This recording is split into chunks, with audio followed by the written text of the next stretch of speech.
họ nó giữa tôi một hậu đê nè,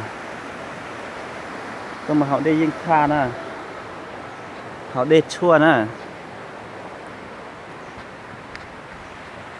giữa tôi một hậu đê chua.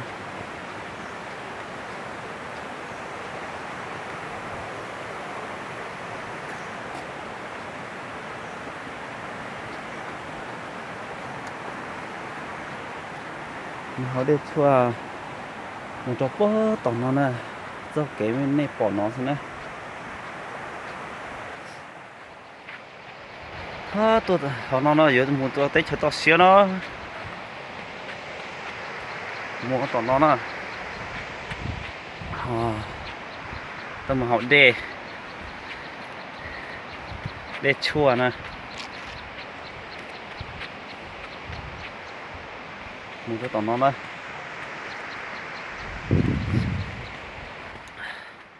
Nó tôi cho nó lấy tới chế nó chế bự xuống nó chế nó quán nó phở nè. Cho cái mua to nè. Lần ra là cái tê ở đây tôi nó thế nó nữa.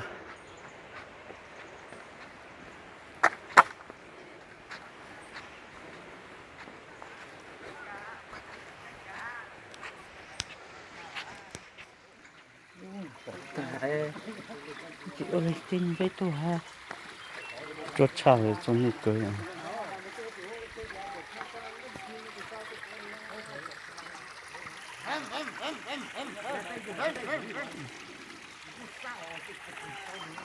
Một chút. Dạ. Một chút thì không.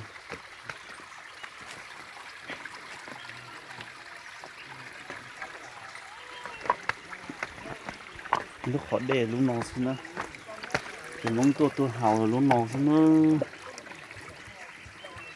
Giấu tóc rồi. Tôi lộn nó xin nào. Cho muốn nghỉ tôi một cái đồ luôn. Đây là nó xin.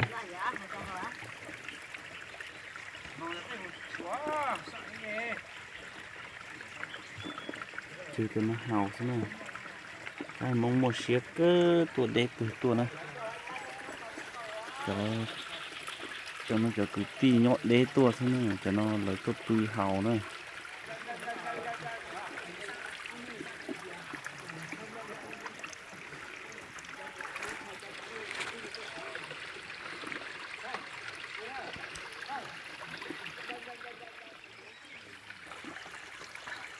tuột cho thứ để nè họ đi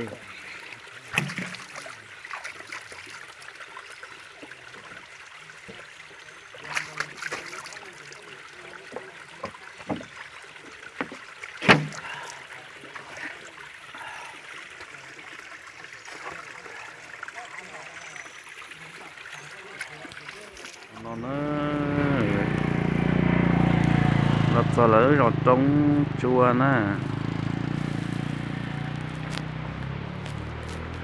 họ nó bún đã háo